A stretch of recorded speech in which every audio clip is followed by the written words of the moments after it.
Yo, I'm not saying anything that we already don't know, but I'm going to say it loud and clear.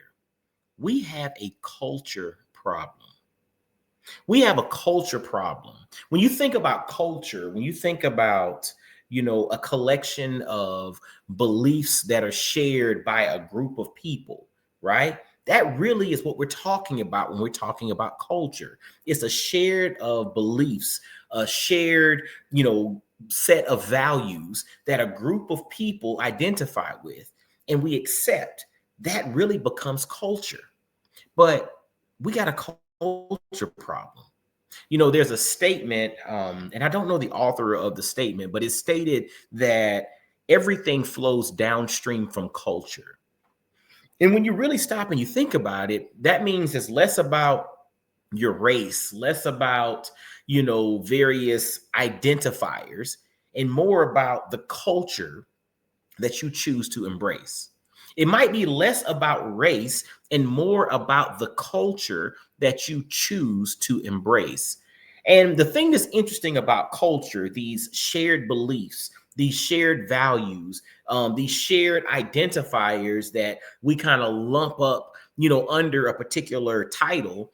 The thing that's challenging about it is we get these cues or we get these values from influential figures. And a lot of times, individuals or influential figures are gifted in a particular segment of life. But just because they're gifted in one segment of life does not necessarily give them authority in other segments of life.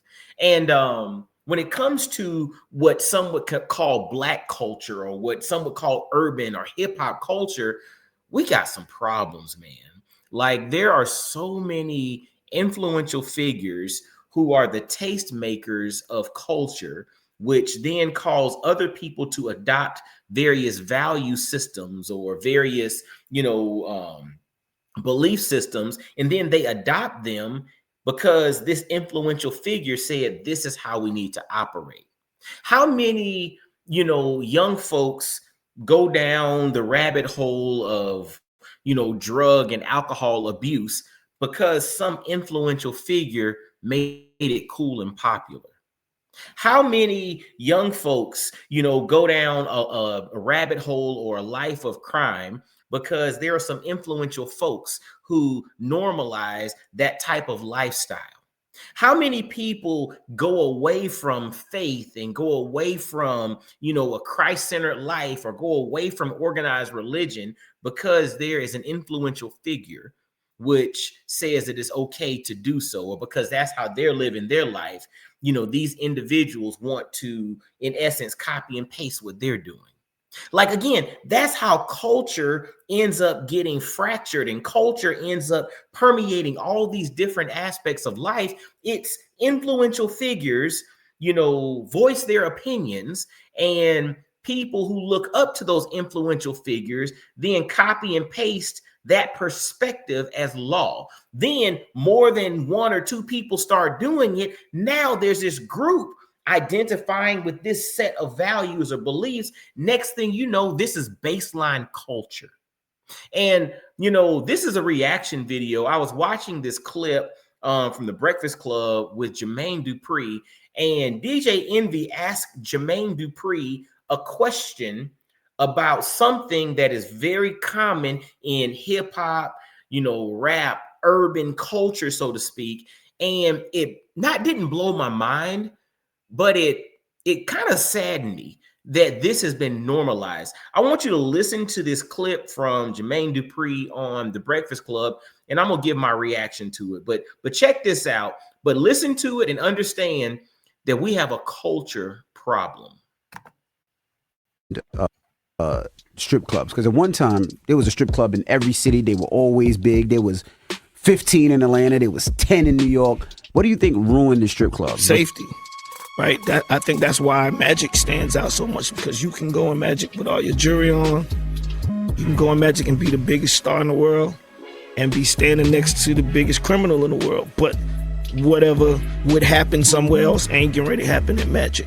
And I say that proudly because even me, I go to Magic without security, like, cause the security in there gonna take care of me, like they if they was working for me. And I feel like it's the safest club in Atlanta. So I feel like the safety of strip clubs and how Magic ran the club, strip club etiquette, I think that's what killed strip clubs for the most part. Dude said strip club etiquette. He talked about safety in strip clubs. He talked about how he feels safe and comfortable going in there and the security looks out for him. Again, we're talking about strip clubs. We got a culture problem, fellas. I'm saying the fellas. I mean, yeah, I know ladies go to them as well, but fellas, we got a culture problem. This has been normalized that we're supposed to be able to go to strip clubs and have a good time. That's a problem.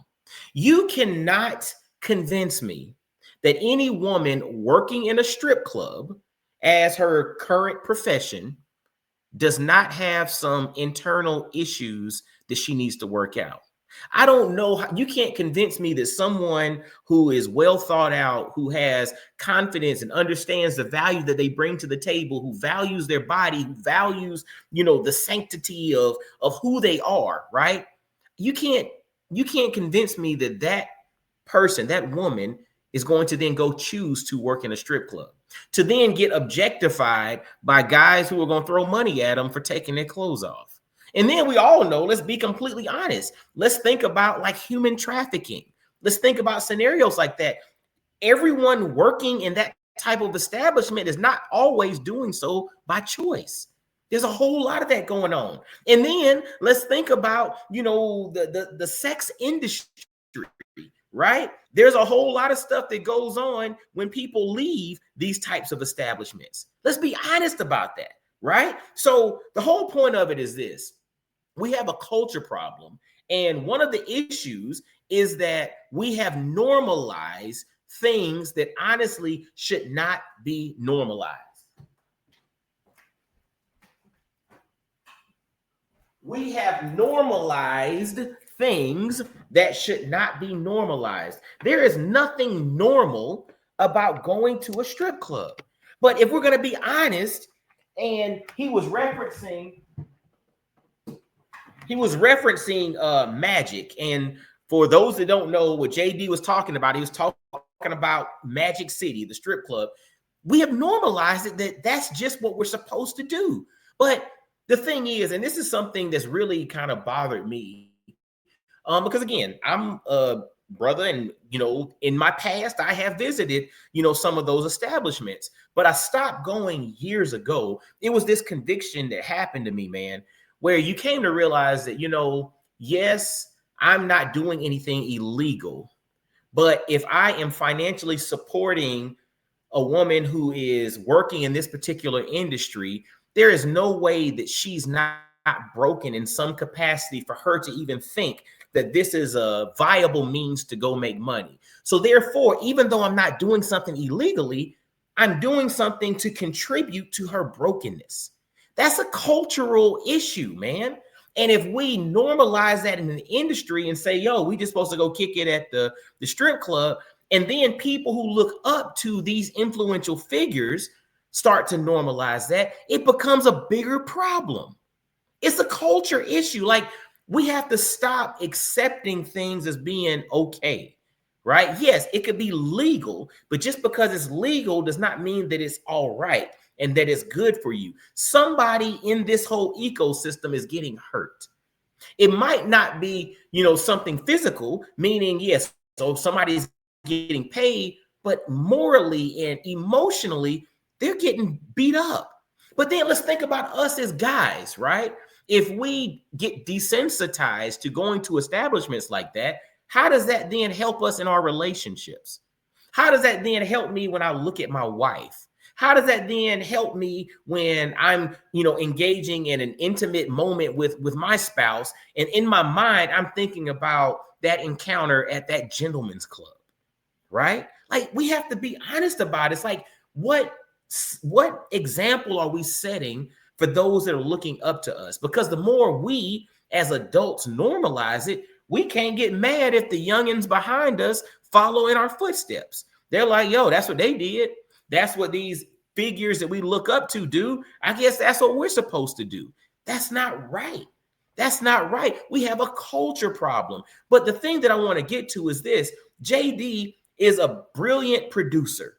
He is iconic in the realm of producing music, identifying talent, building marketing campaigns over the years to really put Atlanta hip hop on the map with So So Def. Like, he was brilliant when it comes to that. And so if you are a person that's looking to produce music and identify talent, he might be your go-to when it comes to that. But as it pertains to how you live your life, the cultural narrative of the strip club being, oh, this place is cool, I don't need security in here or whatever, that's basically normalizing a place that men don't need to go to. It's like, and when we look at how the pornography industry or how porn has really damaged the mental, emotional, and spiritual, underpinnings of a lot of men, we got to look at things like this and say, like, dude, we got to cut it out. It's not helping anyone. This is not something that we need to adopt and to continue to perpetuate, because at the end of the day, you cannot point to anything positive about it aside from the fact that it's an exchange of money. So it's just a medium of exchange for money. It's a way to transfer money from one hand to another. But then you got to go back to what are some of the underpinnings of the industry itself? A lot of them were, some, money laundering scenarios back in the day. Right? You have to look at the history of some of this. So not only is it a situation in which, from a moral perspective, I don't know any woman who would feel good about working in that industry, especially if you had other options, right? And if you do feel good about it, I would have to question some of the historical experiences that you may have had. But the flip side of it is, as men, we're contributing to that brokenness if we continue to perpetuate those establishments. There's nothing good that comes out of it. And then on top of that, it wires our brain to look at women and to objectify women. And the reality is, as dudes, we're very visual already. We don't need any help in that department. So why go and pour gasoline on that particular fire? And again, the notion of doing things over and over, you start to normalize it. Then it's just like, dude, I'll tell you, I've had contemporaries that would talk about going and getting wings or going to the buffet at the strip club. I'm like, saying to myself, like, bruh, ain't no way. Like, why are you going to that type of establishment just to eat? Come on now. Let's be real about it. But it's the whole premise of us allowing cultural influences to permeate who we are, and that leads to big problems. And then we wonder why 10, 15, 20 years down the road, there are other issues that we're facing or other issues that we have to deal with. We have to nip some of this stuff in the bud.